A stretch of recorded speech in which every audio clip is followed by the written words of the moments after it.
Hey, everybody. This is Dr. Patrice Jackson, but you can call me PBJ. And this is the Heart Work with PBJ podcast. And I am so excited to come and share with you all. I'm always excited. Don't I say that every time? Because I mean it. I love sharing this time with you all. I love sharing this information and just sharing my heart. So thanks so much for taking the journey with me. Thanks so much for walking through this with me. It is my honor. It's my honor to do life with you. Before we get into our topic today, as always, y'all know if you're not following me on Instagram, what are you doing with your life? You're missing out on a spoonful of PBJ every Monday. That's your motivation. Your let's get it done, let's get it started every Monday through Instagram. So make sure you go grab that. Make sure you follow me at Dr. Patrice Jackson. Again, at Dr. Patrice Jackson on Instagram. So you don't miss an announcement, you don't miss a spoonful. And of course, every Wednesday, we have a new episode of Heart Work with PBJ podcast to get a little bit deeper. So that we're talking about, y'all know what we're talking about, disrupting these cycles of burnout for people who work from the heart. You are my people, and I know that path. I know that life where you give everything to your work and everything to your job because it's important, but you end up losing yourself. So we are learning about how to do this work without losing ourselves and everything that's important to us. So y'all stay on the journey. Come join us. Check us out every Wednesday for a new episode, and let's get into it. Y'all ready?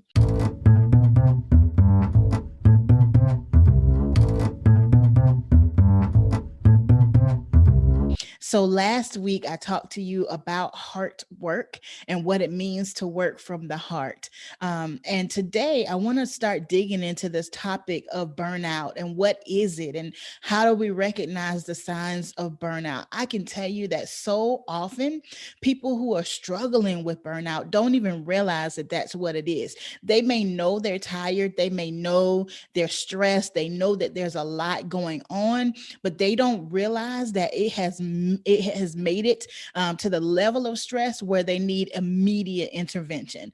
When you hit the point of burnout, you're beyond just stress. You're at the point where you need to do something about it because the cost is already starting to accumulate. By the time you hit burnout, you're already paying a cost that you're not willing to pay. And that is the time that we've got to intervene and we got to start doing something different. And that's why we talk about disrupting the cycles of burnout. Because not only do we want to get out of it this time, and we want to break what we're going through this time, but we also want to learn what we can do to live in a way that we don't constantly get back into burnout and into a new cycle and a new cycle and a new cycle. So we are disrupting those cycles here together. So I want to talk to you today about the signs of burnout and how you can recognize those signs. At the end of our episode 16, I told you that it's time for a reset. And the first step in this reset is recognizing the signs of burnout. So we're going to walk through those signs today, a few of them, and talk about what they may look like in your life. Now, keep in mind, every person's different. So your story may not be mine, may not be your neighbor's or your colleague's story. But through these signs, if you are truly struggling with burnout, you will recognize yourself in one or more of these. So, how do I know I'm living in burnout? The first thing I want to talk about is exhaustion. Let's talk about exhaustion beyond tired, not just tired, but exhaustion. Y'all, there was a point in my life where I would literally run all day, get home, keep pushing, do what I got to do. And if I ever dared to sit on the couch or to sit on the side of the bed, I was asleep in seconds, gone. I could go from having a full conversation with my husband to completely sleep. And the reason why my body would just shut down and shut off is because I was exhausted. I could take a nap and wake up tired. I could sleep all night long and wake up exhausted because I wasn't truly resting.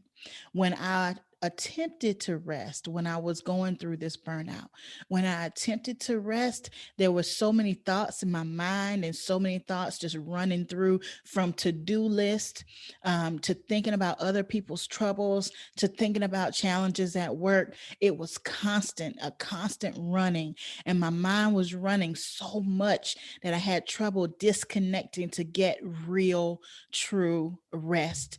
So in that season of life, I barely rested. I barely rested. I barely slept. I was just going through the motions. My body would just cut off, would just stop, and I would get some level of sleep and wake up and do it all over again. So pure exhaustion. Not just tired, but you are truly exhausted. Exhausted to the point where it's affecting your memory. Sometimes we can't remember simple things like a person's name, or something we're supposed to do, or something we're supposed to accomplish, or even what was I about to do or what was I about to say. Have you ever been in that point where you went into a bedroom and you looked around like, why did I come in here? What was I about to do? Y'all, that's exhaustion. Your brain cannot function in its fullness if it cannot rest. Your brain cannot give you the very best that you are if there is no shutdown, if there's no real rest. So, exhaustion costs you physically, but it also costs you productivity. You cannot be as productive when you are exhausted. You just can't do it. So exhaustion is a sign of burnout. What I just talked about, you just can't turn your brain off. You're just constantly thinking about things that need to be done, and it feels like you're never in the right place. So you're at work thinking about home, and you're at home thinking about work, and there's just a constant running of thoughts throughout your head. That is a sign of burnout. And if you're not in burnout now, that will lead you to burnout. You got to find a way to cut those thoughts and really allow your brain to rest and to calm. Overwhelm, just completely overwhelmed, emotionally drained. I was talking to a group of our community the other night, and we were talking about an emotion budget. Have you ever been in that point where you're going through something yourself, and then you got to go serve people who are going through something? And the question was, how do I reserve energy for them when I'm exhausted of energy for my own emotions? So you are emotionally spent, emotionally drained. You just don't have enough to give. You can't take on one more person's burden, or you can't take on one more person's problem. Emotionally spent, struggling with constant demands. We talked about reduced productivity, low energy, procrastination. You got to put it off because you can't even think about getting it done. Every time you go to try to get it done, you can't think clearly to get it done, so you just put it off and put it off and put it off. And y'all, you start to experience these effects in your body. So all of a sudden you're having headaches, or you're feeling tension or stress in your neck or your back or your shoulders. So you're having soreness. Sometimes there was a time, y'all, that I physically felt like I was working out.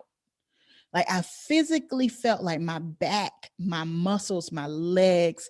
I would wake up in the morning sore, like I had ran a marathon. Honey, I'm here to tell you that I did not run nobody's marathon, but I was so tense in my body that there was soreness throughout my body, headaches, high blood pressure, even digestive problems. If you are a person who gets nervous in your stomach, then you carry that stress in your stomach. It would affect your eating, it will affect your digestive system. You can't get the nutrients that you need because you can't settle your stomach.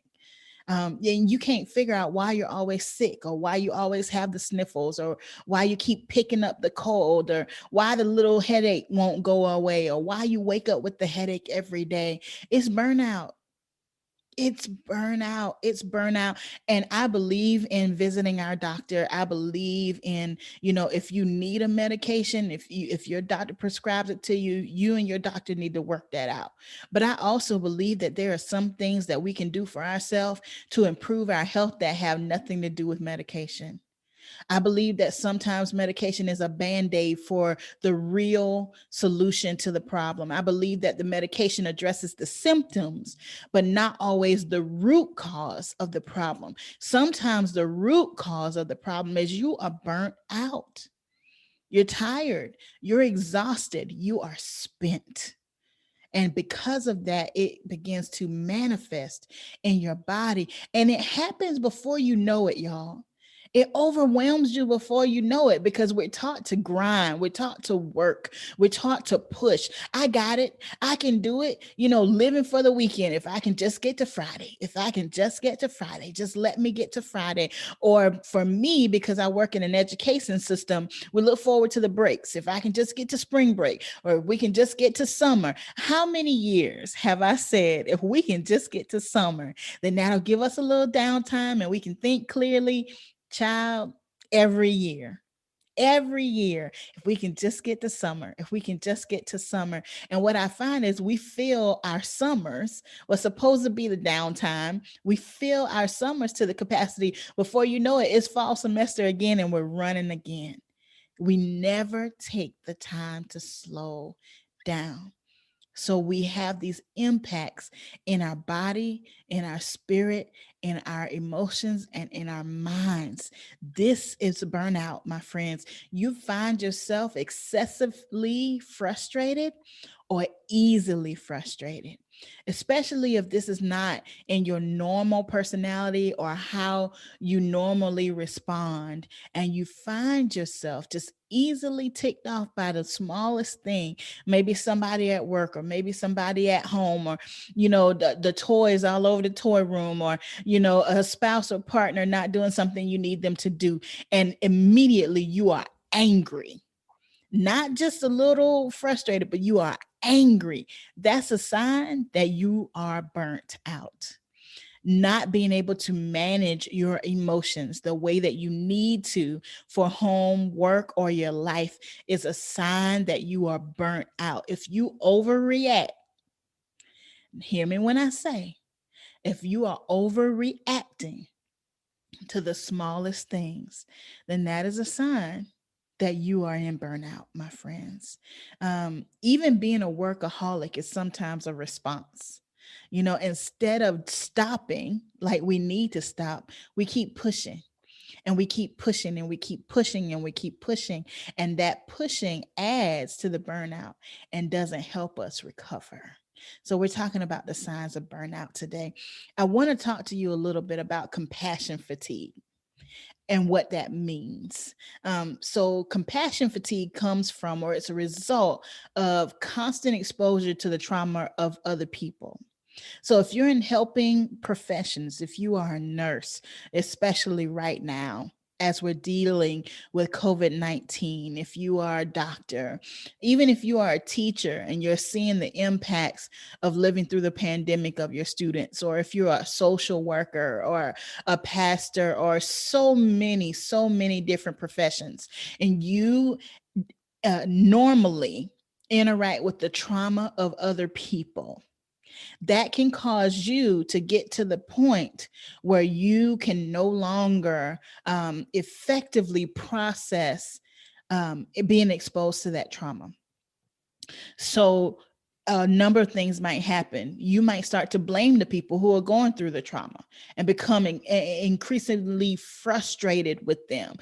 So if you are a nurse and you are dealing with patients who have complicating factors, maybe it's COVID-19 and high blood pressure, or COVID-19 and heart disease. Yes, there's some responsibility, but you become even more frustrated, and maybe even jaded against those people that you serve because of the trauma that you're constantly exposed to. Or you come to the point that you can't take on anybody else's emotions or their trouble or their trauma. You're in compassion fatigue. You are the person who cares for other people, but you've taken in so much and you're taking on so much that you feel like you can't take anymore. And if we continue on that path, it can turn into secondary trauma. So now we start experiencing the emotions like the trauma happened to us. We start responding in a way and being impacted in a way where it's not someone else's trauma, but it's mine. I remember when I was walking through burnout, my husband, Rev J, he would always say, he said, people will come and dump on you and they leave feeling better, and you are left carrying their burden. So for days, you feel heavy and you feel bad, and they left that conversation 3 days ago and they feel great. And it was a spotlight to me because I never saw it that way. I saw it as my responsibility to carry everybody's stuff. I saw it as my responsibility to help them feel better, to help them get through. What I didn't see is the cost that I was paying for carrying their trouble. I did not see the cost on my body and my mind and my spirit for taking on the trauma and the trouble of other people. So I had to learn how to be there and serve and minister and do all the things necessary, but not take it home with me. I had to learn how to genuinely, passionately love somebody through a situation without taking their situation on as my own. And we'll talk about that in another episode. But compassion fatigue is a real thing. Secondary trauma is a real thing. Sometimes what you're suffering from is not even your trouble. Sometimes what you're dealing with is not even your trauma. Sometimes it belongs to somebody else, but you've taken it on as your own. Y'all, if we continue on this path of burnout, we'll find ourselves losing interest and losing motivation for the work that we know we're called to do, the work that we've invested everything into, that we've been educated for, that we have the experience in, that we've invested so many years in. We will find ourselves losing the motivation to even show up and do the work anymore because of what it is costing us. And that causes a crisis of identity, right? Because in one moment we knew we were doing what we're supposed to do, and then all of a sudden we've got questions about whether we're in the right place or not. It's because of burnout. The confusion is coming from burnout, y'all. And it leads to this sense of failure. It leads to this sense of failure. Am I doing enough, or am I enough? As hard as I work, as much as I give, this situation doesn't seem to be changing for whoever I serve. And in our minds, sometimes that means I'm not enough, or I'm not doing enough. And that sense of failure will cause us to withdraw. It will cause us to isolate. It will cause us to walk away from the thing that we are truly called to do. And if we're not careful, burnout will lead us to depression. It is not a game. It is not a plaything. And it is not a situation where we just need to keep pushing and keep pushing and keep pushing and keep pushing. Friend, at some point, you need to stop. And I'm not saying walk off your job. I'm not saying quit doing what you're doing. That's not the stop. I'm not talking about an escape. I'm talking about a stop. At some point, we have to stop and evaluate, and we got to do it differently. We have to do the work differently. We need you. We need you. We need compassionate nurses.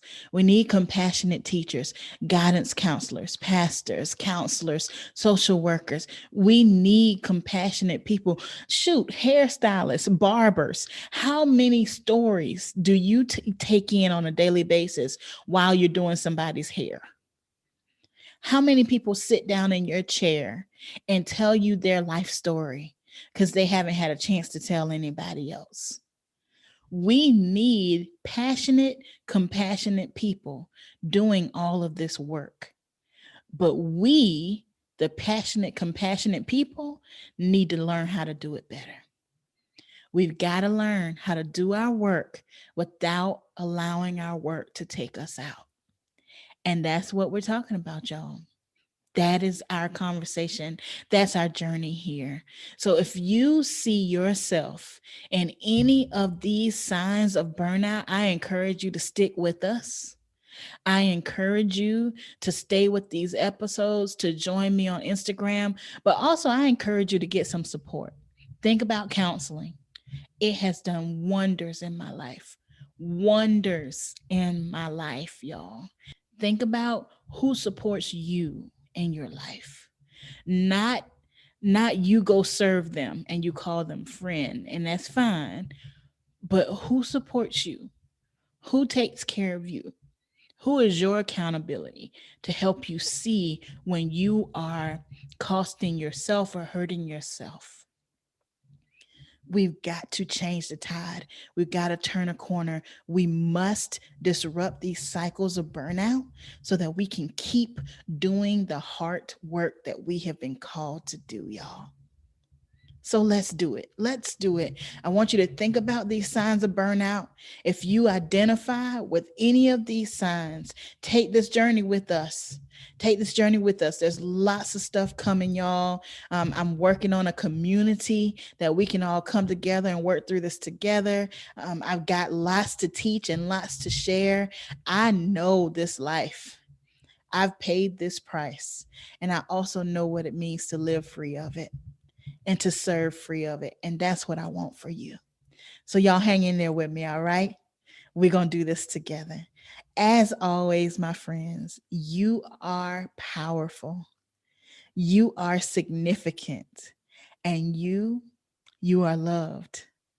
Love always. PBJ.